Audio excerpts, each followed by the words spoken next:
February 9, 1951. Arctic Circle north of the Bering Strait. 2:20 in the morning. The sky should have been clear.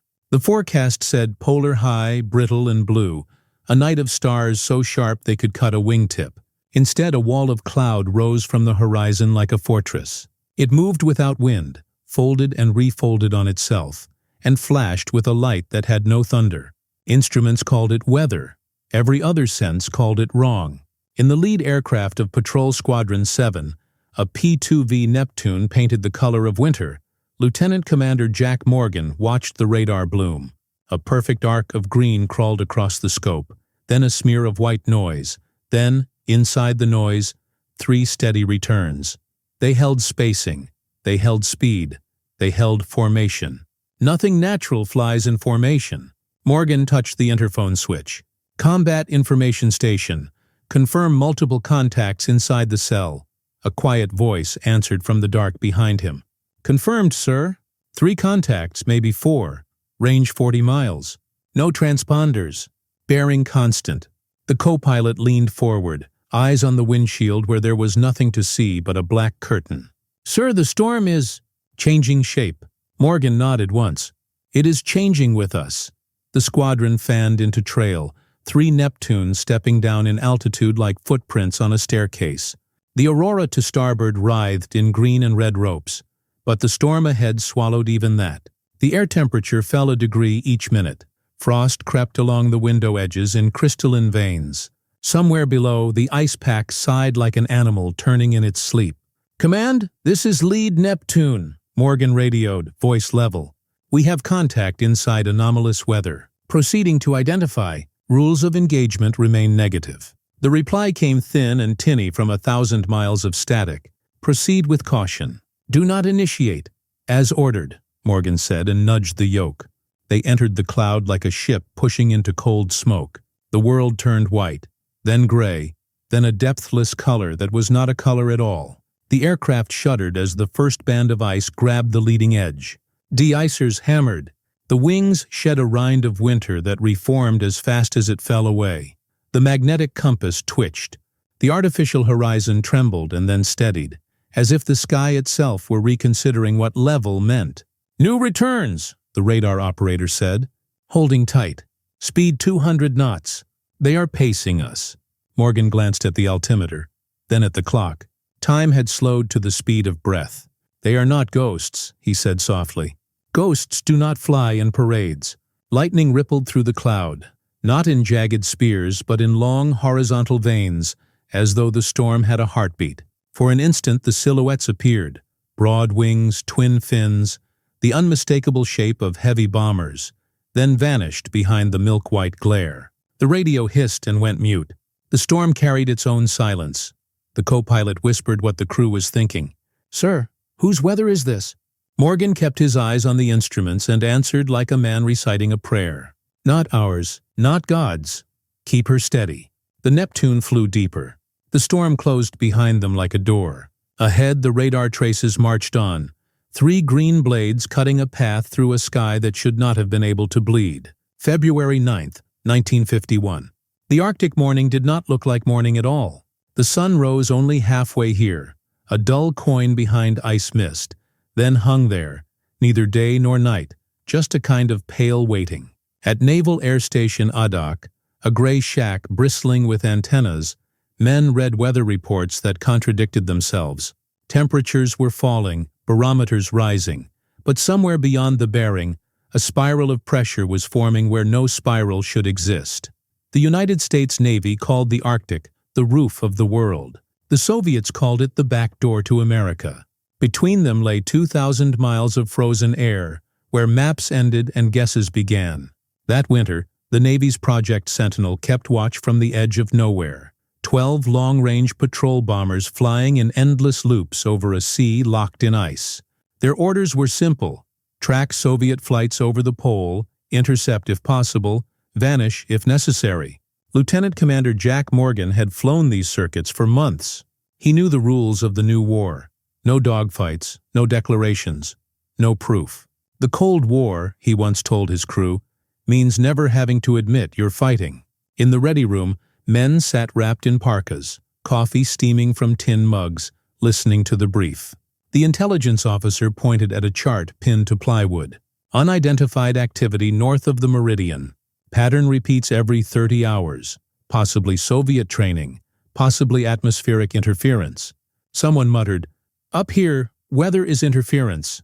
Laughter, thin and nervous. Morgan studied the map. A red circle marked the coordinates his radar had already seen. "We'll find it," he said quietly. "If it's a ghost, we'll prove ghosts have engines." The officer hesitated.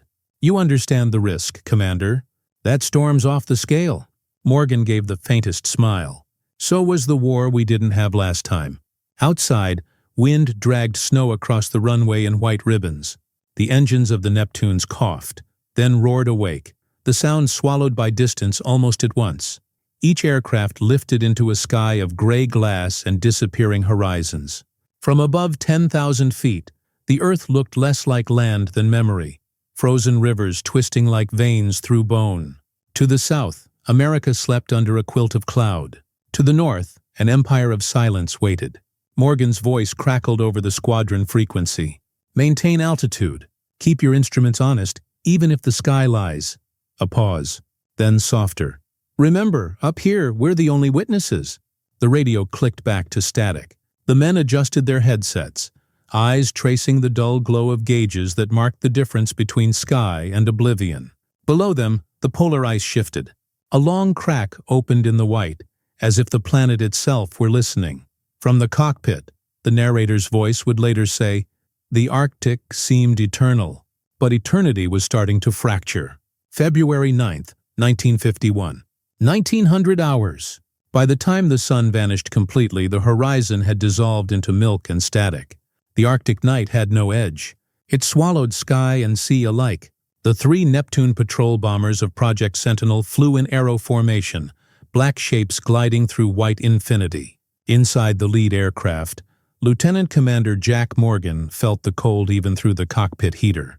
Frost feathered the glass, growing in silence, creeping from the corners like slow smoke. His breath fogged with each exhale. He tapped the gauge, temperature -60. Outside, a world no human could survive for more than minutes. The radar operator broke the silence. "Sir, I have faint returns ahead. 3 blips. Steady range, holding speed 210. Morgan leaned forward. "Bearing?" 018, closing fast. "Could be the same formation from this morning." "Or reflections," the operator said. Morgan shook his head. "Reflections don't fly in the parade." He keyed the intercom. "All aircraft, this is lead Neptune. Confirm visual if possible." 2 voices answered in turn. Both tense, both blind. "Negative. Nothing but snow." "Same here, but sir, I'm hearing something." "Hearing?" "Oh, over the hydrophones." "Not interference. Engine pulse. Heavy props." Morgan frowned. "Hydrophones pick up subsurfaces. We're airborne." The voice came back quieter. "Then something's bouncing under us."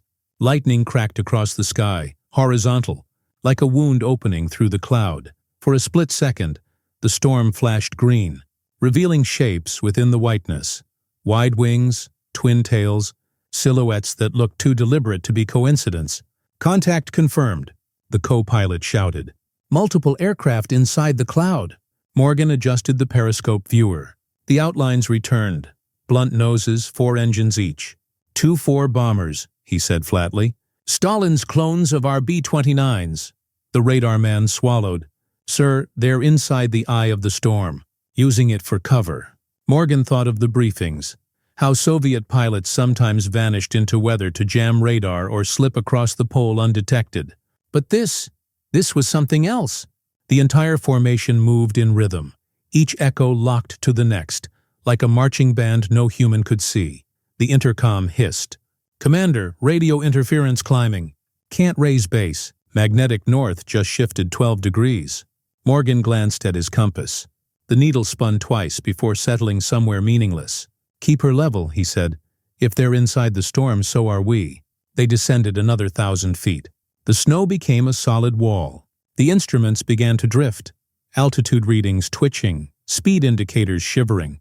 Outside the windows, the world was a blur of gray and lightning. And then through it, something vast and slow. A bomber, no more than half a mile away, sliding through the white. Its fuselage was silver gray, its wings crusted with rime. No insignia, no lights. It flew perfectly straight, indifferent to the turbulence that tossed the Americans like leaves. The co-pilot whispered, "Are they even human?" "Machines obey physics," Morgan answered. "That thing's obeying something else." The Soviet bomber tilted slightly, banking toward them, not in aggression but in eerie precision, as if studying them. Its propellers threw ice crystals like dust. Then, as another flash lit the clouds, it vanished, simply erased by brightness. For 5 seconds there was nothing. Then radar lit again. 6 contacts now, moving in a perfect circle around the Neptunes. "They're surrounding us," the operator said. Morgan's voice dropped to a whisper. "Not surrounding, studying." The radio crackled with a voice they did not recognize. A male voice, Russian accent, heavy but slow, deliberate. "Turn back, this storm is not for you." And then the signal cut to static. For a long time no one spoke. Only the engines hummed and the snow fell sideways. Finally Morgan said, almost to himself, "If it's their storm, we'll see how well they can keep it." He pushed the throttle forward. The Neptunes plunged deeper into the white. February 10th, 1951. 0100 hours. The storm swallowed the squadron whole. Snow and lightning fused into one living glare. Color drained from the world until only white and red remained, the color of ice and the color of fire. Inside the cockpit, Lieutenant Commander Jack Morgan fought the controls with both hands. The altimeter spun. The gyro horizon sagged like a dying compass. The Neptune trembled in the grip of crosswinds that had no pattern. The static charge crawled over the metal skin in blue veins that flickered like nerves under glass. "Contact left," the co-pilot shouted. A shadow crossed their path, too close, too fast. The lightning flashed again and carved it in light. Short wings, swept back, twin jets flaring. MiG-15s. Morgan's mind caught the absurdity even as he rolled to starboard. "Jets can't fly in this soup," he muttered. "But they're here anyway." The first burst of cannon fire ripped through the cloud, a chain of red tracers slicing the dark. They missed by a miracle, passing through the snow like comets. The tailgunner returned fire. His twin 50s thudded. The recoil thumped through the fuselage like a heartbeat too loud to belong to one man. "Break formation," Morgan ordered. "All birds, scatter. Use the storm for cover." 2 voices answered, distant, half-eaten by static. One was already screaming. On the radar screen, one friendly trace blinked, then flattened to nothing. Morgan pulled the Neptune into a climbing turn. Ice sheared off the wings, streaming like shattered glass. The second MiG came head-on, guns flashing white against the snow. Morgan shoved the yoke forward, dove through the tracer fire and felt the airframe moan. The cabin lights flickered. One engine coughed. The radio cracked open with a single word from another American pilot. "Hit." Then silence. Lightning struck close, so close it burned the inside of their eyes. For a heartbeat the world was daylight, and in that impossible daylight Morgan saw the impossible. A Soviet bomber engulfed in its own exhaust, wings breaking, falling through the snow in slow motion. Flames trailed downward, turning the blizzard into a storm of sparks. "God help them," the co-pilot whispered. Morgan didn't answer. The heat from the explosion punched upward, slammed against their fuselage, and tossed the Neptune end over end. Loose equipment smashed against the bulkhead. The engineer's voice came thin through the intercom. "Number 2 engine frozen solid. Temperature off the scale." Morgan leveled the plane by instinct alone. Every gauge lied. Outside, the storm no longer looked like weather. It pulsed. Red and green light twisted in vertical columns, the aurora bending downward until it touched the clouds. Static danced across the windshield in spiderwebs of light. "Magnetic compass gone," the navigator reported. "Then fly by the sky," Morgan said. "If you can still call that sky." The aurora flared brighter, wrapping the plane in curtains of flame. Somewhere within it, another MiG flashed past, too close to avoid. The 2 aircraft brushed wings. A spark leapt between them, blue as molten steel. The Soviet fighter vanished in the light, consumed as if by the sun itself. Morgan's ears rang. "Get us out!" the co-pilot shouted. "I'm trying," Morgan said, though his voice sounded far away. He pulled back on the yoke. The Neptune clawed upward through the maelstrom. Ice tore from its skin in great sheets.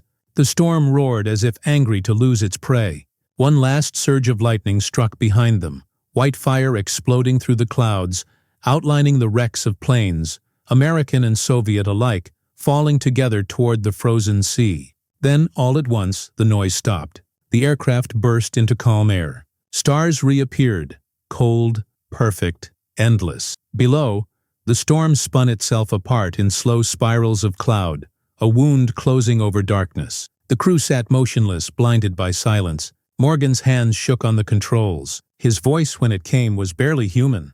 "The Cold War found its weather," he whispered, "and it was made of ice and fire." February 10th, 1951. Dawn. The storm was gone, but the sky had not forgiven it. Thin curtains of green light still drifted along the northern edge of the horizon, ghost light that looked like smoke from a fire the world could not put out. The Neptune limped south at half power. Frost filmed the cockpit windows. Inside, every man looked older than he had 6 hours before. The radio hissed with empty channels. No calls from the other planes. No replies. Only the wind's low hum inside the fuselage, as if the aircraft itself were whispering what it had seen. Lieutenant Commander Jack Morgan sat in silence. His hands were raw from the yoke, his voice gone. The navigator stared at the broken compass, the needle drifting like a leaf on water. The crew avoided each other's eyes. They were afraid that speaking might make the silence real. At 0600, the storm behind them finally closed. The radar showed nothing but clean, empty air. The Arctic below looked as if it had never been touched. No wreckage, no flame, no trace of war. Only the faint shimmer of melted ice, a scar 200 miles long. Morgan keyed the recorder. February 10th, mission concluded. Encountered unidentified Soviet formation within electrical storm. Heavy combat. Other aircraft presumed lost. Returning to base. He paused, then added a final line, softer. "The sky keeps its own secrets." Hours later, the Neptune reached Adak. Ground crews stood motionless as the plane rolled to a stop, one engine still glowing from heat, the other coated in ice. When the hatch opened, the smell of ozone drifted out, a smell of something burned that had never been fire. Morgan filed his report. Intelligence officers read it once, exchanged glances, and stamped it. Classified. Event unconfirmed. The paper disappeared into a gray cabinet labeled Polar Anomalies, Unverified. Nobody asked questions. The Cold War was built on things not asked. In Moscow, a similar file appeared. The same date, the same coordinates. It carried a different name, the Lost Storm Incident. The final line, handwritten in Russian, translated to, "They flew into the weather and became part of it." For years, the Arctic routes stayed empty. Pilots spoke of a region where compasses spun and radio static sang in 2 languages at once. They called it the Circle of Silence. By the summer of 1953, Morgan was reassigned to Florida. He never spoke of the storm again. But some nights his neighbors said they saw him stand on his porch, staring north, where the sky glowed faintly green. Decades later, when declassified archives listed unexplained Arctic encounters, his report resurfaced. One tape reel warped by frost. The last few seconds carried a sound unlike any engine, any storm, any known transmission. It was a pulse, slow, deliberate, endless. Experts called it interference. Morgan would have called it memory. The Arctic forgets nothing. The narrator's voice fades. It holds its storms the way men hold secrets, buried deep, never gone. The camera pulls back through the still sky, across endless ice where dawn never quite becomes day. The last line comes quiet, steady, like a heartbeat heard through snow. They called it the Cold War, but on that night above the pole, it burned. If this story froze you in that moment between silence and fire, subscribe, ring the bell, and join the channel where history's quietest wars come back to life. Every week we uncover another battle that never made the headlines, fought in darkness, in storms, and in the hearts of the men who flew there.